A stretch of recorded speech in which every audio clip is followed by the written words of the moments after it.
va gravir les 218 marches qui nous séparent du clocher. On sera à 62 mètres au-dessus de la ville d'Albert, la cité d'Ancre. On aura un beau panorama donc, sur la ville et le pays du Coquelicot, le nom de la région d'Albert, les trois cantons formés par Albert, Bray-sur-Somme et Achaux en Amiénois forment le pays du Coquelicot. Je vous raconterai ensuite là-haut la légende de la Vierge penchée. Vous avez tous remarqué la statue de la Vierge Marie à l'enfant au sommet de la basilique. Donc, pendant la Première Guerre mondiale, la basilique a été entièrement détruite et entièrement reconstruite entre 1920 et 1930. Pendant les 4 années de cette grande guerre, plusieurs milliers d'obus ont touché le clocher et un en particulier la statue de la basilique, la faisant pencher à l'horizontale. Vous en saurez plus là-haut, je vous raconterai un petit peu cette légende que les soldats britanniques ont inventée autour de cette Vierge penchée. Donc on va gravir donc, les 218 marches et on fera des petits paliers, il y aura des petites pauses pendant la montée au clocher pour reprendre notre souffle et puis pour voir un petit peu l'habitation du gardien. À l'époque, entre 1920 et 1930, il y avait encore un gardien, un veilleur qui habitait dans la basilique, dans l'édifice. Il était en charge de l'entretien, de la surveillance du bâtiment. Donc ces appartements sont encore visibles dans les parties que nous allons visiter au clocher. Vous êtes prêts? On y va. Donc il y a 2 escaliers en colimaçon. On va tourner dans un certain sens en premier et ensuite on tournera dans l'autre sens au-dessus des cloches. Je demanderai juste à la dernière personne de donner un coup de verrou à la porte pour que personne ne puisse me suivre. C'est parti. Alors là, ça date de la reconstruction. On est dans la 2e basilique. Elle est construite entre 1920 et 1930. La première a été complètement détruite. Il reste une partie du sol dans la chapelle collatérale de gauche. Tout au fond à gauche, c'est le sol d'origine.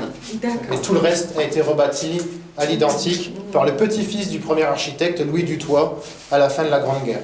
Il a repris les plans de son grand-père et il a rebâti l'édifice au même endroit, dans le même style architectural. Alors c'est une basilique, je peux en parler là ici, puisque vous posez la question. C'est un titre honorifique donné par le pape. Ici, on a une certaine dévotion à la Vierge Marie. Dès le XIIe siècle, on a un pèlerinage qui est créé chaque année au mois de septembre, pendant 15 jours au mois de septembre, un pèlerinage consacré à la Vierge Marie. Et dès le XIIe siècle, en fait, c'est un endroit assez miraculeux où il y a des miracles, des apparitions de la Vierge, des guérisons. Et donc l'endroit est un petit peu sacré. Le curé de l'époque, Anicet Godin, en 1885, voyant l'affluence pendant la quinzaine du pèlerinage, et que la petite capacité de l'église ne pouvait pas accueillir, demande à ce qu'on démonte la petite église d'Albert pour reconstruire une grande. Et donc c'est la première basilique qui est créée entre 1885 et 1901. Et donc le pape Léon XIII, en 1901, lui donne le titre de basilique. On arrive au niveau des cloches. Donc il y a 4 cloches, 2 principales, dont une qui fait 6 tonnes 5, et après 2 plus petites qui dépassent quand même les 1 tonne. On va les voir de plus près. Voilà les 2 premières, avec le bourdon qui produit la note sol, qu'on appelle Marie de Brebière, 6 tonnes 5, Christophorine qui produit la note Ré, 1 tonne 500.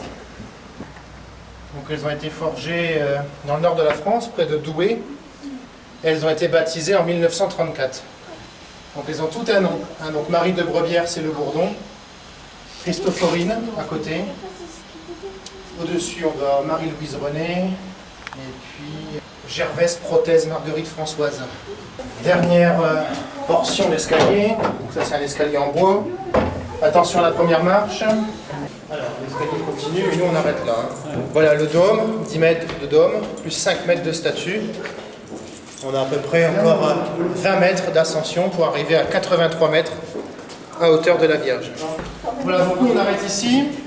On est à 62 mètres au-dessus de la ville. Il faut savoir qu'il y a encore 20 mètres d'escalier pour accéder au dôme et à la statue de la Vierge Marie. Le tout est recouvert de feuilles d'or, le dôme fait 10 mètres, la statue 5 mètres. L'enfant Jésus qu'elle porte à bout de bras fait plus d'1,70 m. Voilà, un bel enfant, un beau bébé. Le tout est recouvert donc de feuilles d'or. 40 000 feuilles d'or recouvrent le dôme et la statue, ce qui représente un poids d'à peine 1 kg d'or pur. Entre 900 et 950 grammes d'or pur. C'est vous dire l'épaisseur d'une feuille d'or, plus fin qu'un cheveu. Voilà, donc nous on arrête ici à 62 mètres. On va sortir sur le balcon, vue direct en sortant sur la place d'Armes avec la fontaine en bas et le jardin public, l'arboretum en face. Puisqu'on parle de la statue à la Vierge à l'Enfant, pendant la Première Guerre mondiale, plus de 2000 obus vont percuter la basilique. Et en 1915, au mois de janvier, un obus va toucher la statue qui se trouve au sommet et la faire pencher à l'horizontale au-dessus de la ville. La statue de la Vierge Marie à l'Enfant va rester penchée à l'horizontale pendant 3 ans. De janvier 1915 à avril 1918. Tous les soldats qui étaient mobilisés aux alentours, notamment les soldats des colonies du Commonwealth, les Britanniques et leurs colonies de l'époque, vont inventer ce qu'on appelle la légende de la Vierge penchée, qui disait que si la Vierge tombait, la guerre finirait, ils pourraient rentrer chez eux sains et saufs. Donc cette légende s'est révélée plus ou moins exacte, puisque la Vierge à l'Enfant est tombée au mois d'avril 1918, et la guerre s'est terminée quelques mois plus tard, au mois de novembre. Donc c'est une légende qui a fait le tour du monde grâce aux Britanniques et à leurs colonies de l'époque, puisqu'à l'époque c'est l'Empire britannique avec le Commonwealth qui possède différents pays à travers le monde, comme l'Australie, le Canada, la Nouvelle-Zélande, l'Afrique du Sud. Et donc tous ces soldats qui voyaient cette Vierge dorée penchée à l'horizontale vont la dessiner, la reproduire sur une carte postale et l'envoyer dans leur famille, dans leur pays respectifs. Et cette légende sera mondialement connue. On a des Australiens qui reviennent aujourd'hui à Albert visiter les sites de la Grande Guerre et qui sont étonnés de revoir la statue bien droite avec la basilique reconstruite. Pour eux, dans leur esprit, elle est toujours penchée. Donc là, elle n'est plus penchée, elle a été reconstruite puisqu'elle est tombée en 18. À la fin de la guerre, il ne restait plus rien de la basilique. Plus de 95% de la basilique de l'édifice avait été détruit par les milliers d'obus qui ont percuté l'édifice entre 1914 et 1918. Donc il y a aussi bien des obus allemands que des obus français, que des obus britanniques qui ont touché la basilique, puisque les artilleurs réglaient leur distance de tir en visant la basilique et le dôme doré. Ça servait aux artilleurs d'ajustement pour viser les lignes ennemies. Et puis, comme on la voit de très loin, c'était un repère pour les aviateurs, puisqu'il y a eu pas mal de combats aériens vers la fin de la guerre. Donc elle a été entièrement détruite pour éviter d'être repéré, de servir de point de repère. Donc on est en face donc, de la place d'Armes avec la fontaine, le jet d'eau là ici en bas. Devant nous c'est le jardin public d'Albert avec l'arboretum qui compte plus de 30 essences d'arbres différentes. Vous avez un kiosque art déco et un escalier art déco également. C'est aussi la sortie du musée Somme 1916. Donc un musée sur la Première Guerre mondiale, dans un abri anti-aérien de la Seconde Guerre mondiale qui a été réaménagé pour accueillir des scènes de tranchées de la Grande Guerre. Donc ce musée qui fait 250 mètres de long, dont l'entrée est sur le côté de la basilique, retrace la bataille de la Somme qui a eu lieu au mois de juillet 1916 et qui a mobilisé plusieurs millions d'hommes venus de 20 pays différents. On compte 20 nationalités étrangères qui ont combattu aux côtés des Français pendant cette Première Guerre mondiale. Alors d'un commun accord, Français et Britanniques vont se séparer, ils vont partager le front en deux. Au nord de la rivière Somme, vous avez le front britannique et au sud de la Somme, vous avez le front français. Donc ici, on est en plein cœur du front britannique tenu par les Anglais et leurs colonies de l'époque. Donc, parmi lesquelles on comptait l'Australie, le Canada, la Nouvelle-Zélande, l'Afrique du Sud, des colonies venues d'Inde, de Chine, d'Afrique du Nord. Donc au total, 20 nations étrangères. On appelle cette partie de l'Est du département le pays du coquelicot. Le coquelicot, fleur symbole de la Première Guerre mondiale pour les Britanniques. C'était une des rares fleurs à pousser pendant les combats, dans les tranchées, dans les campagnes. Une fleur fragile, puisque le coquelicot, lorsqu'on le cueille, il n'a qu'une heure ou deux de vie, il fane très vite. La couleur rouge rappelle le sang versé par les soldats, donc naturellement, les Britanniques vont la choisir comme emblème. Suite à un poème de John McCrae, un poète qui a participé donc à la Grande Guerre, qui a écrit In Flanders Field, dans les champs des Flandres, ce coquelicot va devenir l'emblème pour toute la Grande Guerre, pour toutes les colonies britanniques. Les Français, les poilus, eux, choisiront une autre fleur des champs, une fleur bleue qui rappelle un peu la couleur de leur uniforme de l'époque, le bleuet. Donc le bleuet pour les Français, le coquelicot pour les Britanniques. Sur votre gauche, vous avez l'hôtel de ville, style néo-flamand, briques rouges et ardoises, typique de la reconstruction des années 20, 1930 après la Grande Guerre. Sur votre droite, vous avez la gare SNCF, c'est pareil, style néo-flamand, briques rouges et ardoises. Il faut savoir qu'avant la Première Guerre mondiale, l'hôtel de ville, la mairie, était au niveau de la place d'Armes, et la gare plus vers Avelui, Miromont, Achiette, plus côté droit. À la reconstruction, comme 90% de la ville est détruite, tout est reconstruit sur un seul axe. Sur un même axe, de la gare, l'hôtel de ville, la basilique, tout est reconstruit donc sur une ligne droite principale, alignant tous les services municipaux. Gare, basilique, hôtel de ville, hôpital, cimetière si on va un peu plus loin. Donc à la reconstruction, on va utiliser le style Art déco, Art nouveau, mélangeant la brique, l'ardoise, le fer forgé, les beaux windows, les vitraux. Vous allez avoir des quartiers Art déco, là, comme devant le jardin public, où vous avez la rue Pierre-Curie et ses façades typiques de l'Art déco, Art nouveau, avec des formes géométriques, des balcons sculptés, des beaux windows, des vitraux au niveau des fenêtres. Donc entre 1920 et 1930, Albert se reconstruit petit à petit grâce aux briqueteries, les usines qui fabriquaient les briques autour d'Albert. Il y en avait une dizaine. Donc la ville va très vite se reconstruire, malgré plus de 90% d'édifices, de bâtiments, d'habitations détruites. Vous avez la Poste, qui est un bâtiment d'avant-guerre. L'ancienne Poste, là, le bâtiment en blanc, avec le toit en ardoise, est un bâtiment d'avant-guerre. Très vite, la ville va se reconstruire en à peine 10 ans. Toutes les habitations, les différents quartiers vont revoir le jour. Pendant la Première Guerre mondiale, il n'y avait que 120 habitants dans Albert, sur les 7000 présents avant 1914. Le reste de la population a fui les combats. Beaucoup de personnes d'Albert, beaucoup d'Albertains vont partir en Bretagne, en Normandie et dans le sud de la France. Donc Albert reste très connecté avec la région de Bretagne et Normandie. On a encore beaucoup d'Albertains qui ont de la famille ou qui retournent passer des vacances en Bretagne puisqu'ils ont des arrière-arrière-grands-pères ou des membres de leur famille qui ont vécu là-bas pendant l'entre-deux-guerres. Ensuite, là, vous avez la rue du Général Leclerc pour repartir vers Amiens. C'est Amiens. Dans le creux de la vallée, vous avez Corbie, Villers-Bretonneux. Derrière l'hôtel de ville, vous avez les établissements Aerolia, Airbus. Donc, c'est les grands bâtiments blancs et bleus où sont produits les cockpits de toute la gamme Airbus. Donc, Méholt s'est spécialisé dans les pointes avant. Donc, on produit ici de l'A320 jusqu'à l'A380. On produit tous les cockpits de la gamme Airbus. Le Beluga, le super transporteur, je ne sais pas si vous connaissez, vient 2 à 3 fois par semaine se poser sur la piste de l'aéroport, récolter, récupérer la production de l'usine. Le tout est acheminé à Toulouse pour assemblage et former les avions complets.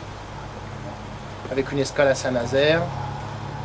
Les moteurs viennent d'Angleterre, les ailes aussi, l'Allemagne produit également des pièces. C'est vraiment un projet européen et ici à Méholt, c'est les cockpits, les pointes avant.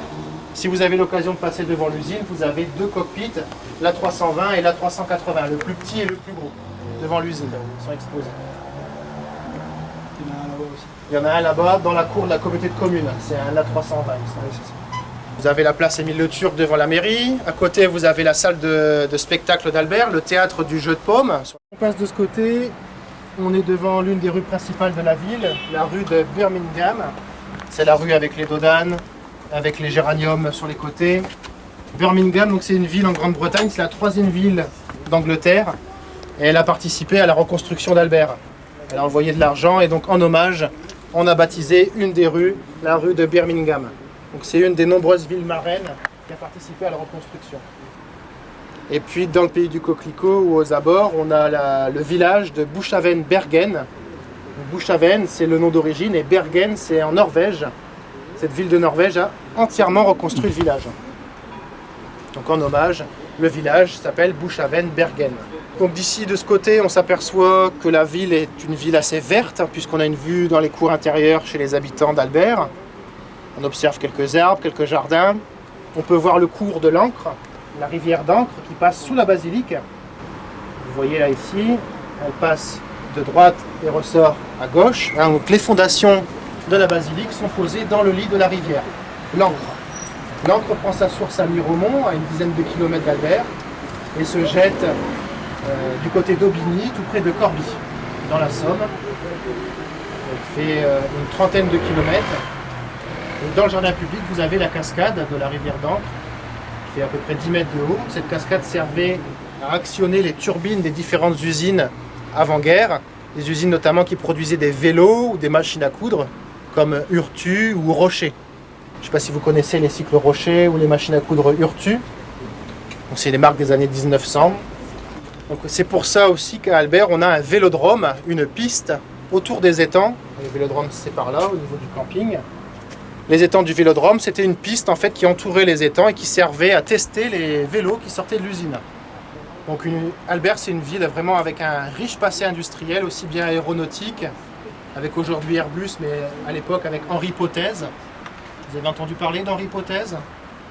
Henri Potez, donc c'était un ingénieur aéronautique natif de Méholt, donc le petit village qui se trouve juste à la sortie d'Albert. Et il avait son usine d'avions ici dans les années 20. Plus de 4000 appareils sortaient de son usine chaque année. Vous en avez un exemple dans le hall de la gare SNCF d'Albert, où vous avez un Potez 36, modèle 36, donc accroché, suspendu dans le hall de la gare. Donc ça, c'est à voir aussi. C'est un avion qui volait encore en 1991. Donc Henri Potez, un pionnier de l'aéronautique, mais aussi une machine hydraulique, comme Douce Hydro. On voit la zone Henri Potez là-bas, la zone d'activité. Vous avez l'usine Douce Hydro qui fabrique des vérins hydrauliques. Et puis on a donc le passé industriel avec les machines à coudre, les vélos, la GSP aussi avec toutes les machines industrielles, les machines-outils. Par là à l'horizon, on voit l'aéroport Albert Picardie avec la tour de contrôle. Derrière cette ligne d'horizon se trouve la vallée de la Haute-Somme avec le petit train de Froissy, le Tortillard, un petit train touristique qui permet de se balader dans la vallée, avec un musée retraçant l'activité des chemins de fer pendant la Grande Guerre. On retrouve aussi les belvédères d'Éclusiers-Vaux, de Frise et de Méricourt-sur-Somme. Je ne sais pas si vous connaissez un petit peu ces points de vue. Donc, il y a la montagne de Frise, qui domine vraiment la vallée. On est dans les méandres de la Somme. Et puis à Frise, on a l'opportunité de voir des restes de tranchées françaises, des tranchées françaises qu'occupaient les poilus pendant l'offensive. Donc les belvédères, un point de départ de randonnée pédestre ou cycle en VTT. Donc on est dans les méandres de la Somme, on a un beau panorama donc, sur le fleuve, et puis l'occasion de voir la faune et la flore bien particulières de la vallée. Méricourt-sur-Somme aussi, les marais qui ont été réhabilités, il y a des étangs pour la pêche, des chevaux, on peut également se promener dans les marais jusqu'à la maison éclusière, prendre le chemin du halage et longer la Somme jusqu'à Corbie par exemple. Aujourd'hui à Albert, il y a un peu plus de 10 500 habitants. On arrive aux 11 000 progressivement. Donc là on est derrière la basilique, on voit la rivière d'Ancre passer de droite à gauche, un côté droit, traverser sous l'édifice et ressortir côté gauche. L'Ancre passe également sous l'office de tourisme où vous étiez tout à l'heure.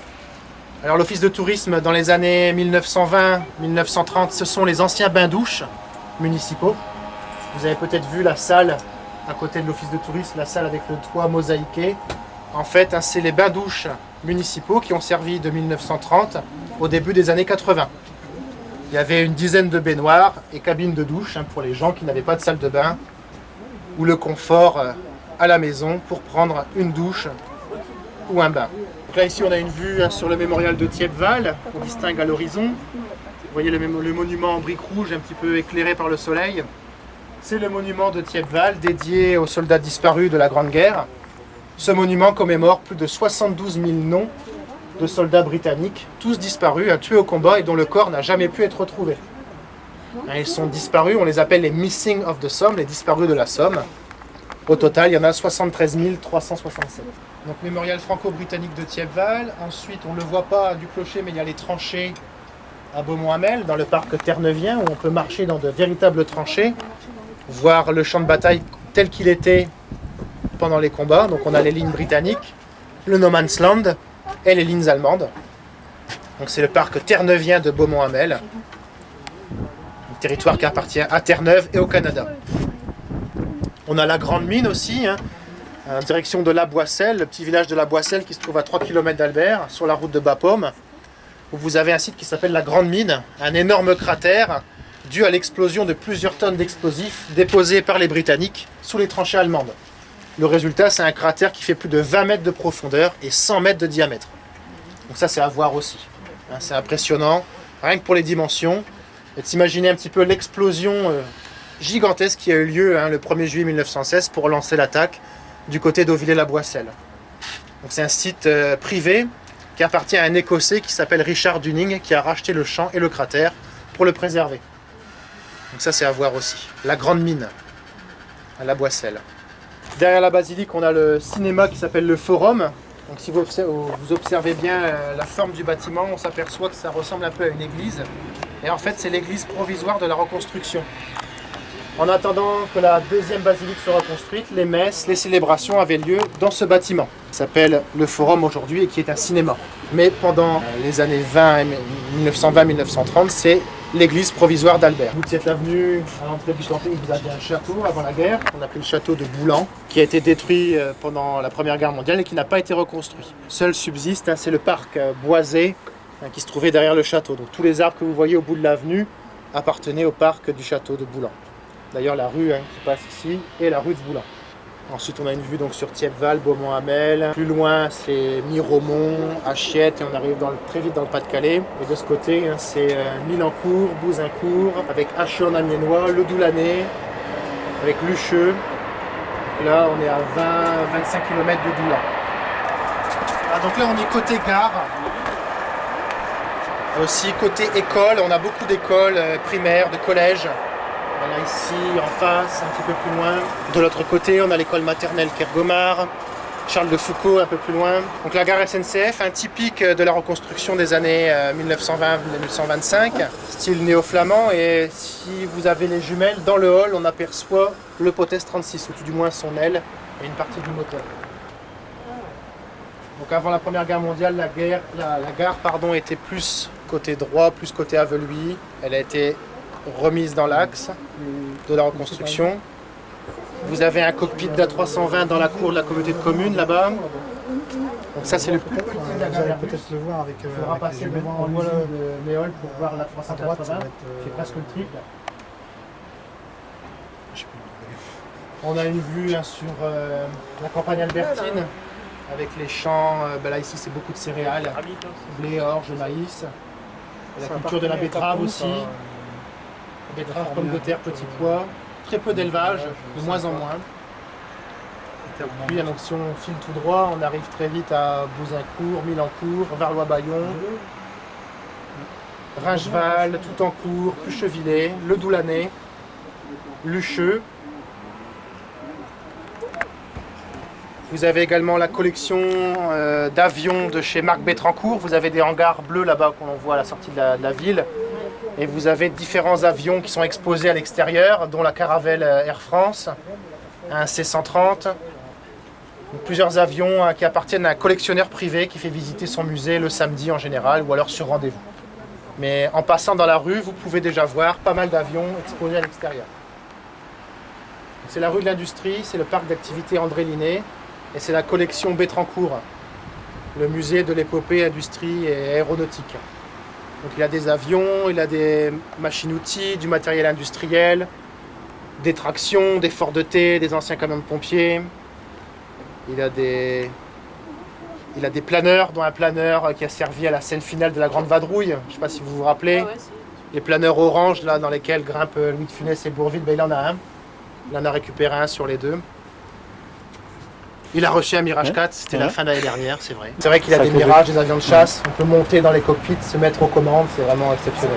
Alors si on grimpait vraiment tout en haut, dans les jupes de la Vierge, comme on dit, puisque la statue est creuse, on serait à 83 mètres et on apercevrait la flèche de la cathédrale d'Amiens et la tour Perret. Donc c'est possible, vraiment dans les jupes de la Vierge, à 83 mètres. L'abbatiale de Corbie aussi. Donc les plans de la première basilique ont été repris par le petit-fils, Louis Dutoit, et donc il avait quasiment tout fait, les plans étaient faits, il a repris vraiment les plans de son grand-père. Alors la reconstruction entre 1920 et 1930, moins d'une dizaine d'années, tandis que la première a demandé plus d'une dizaine d'années, 12-13 ans.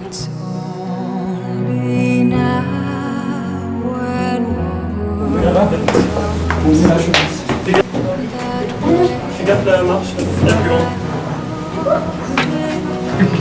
On voyait pas les marches, ouais. Ça vous a plu? Très bien, merci. Ça a lieu tous les mercredis et tous les samedis jusqu'à la fin de l'été.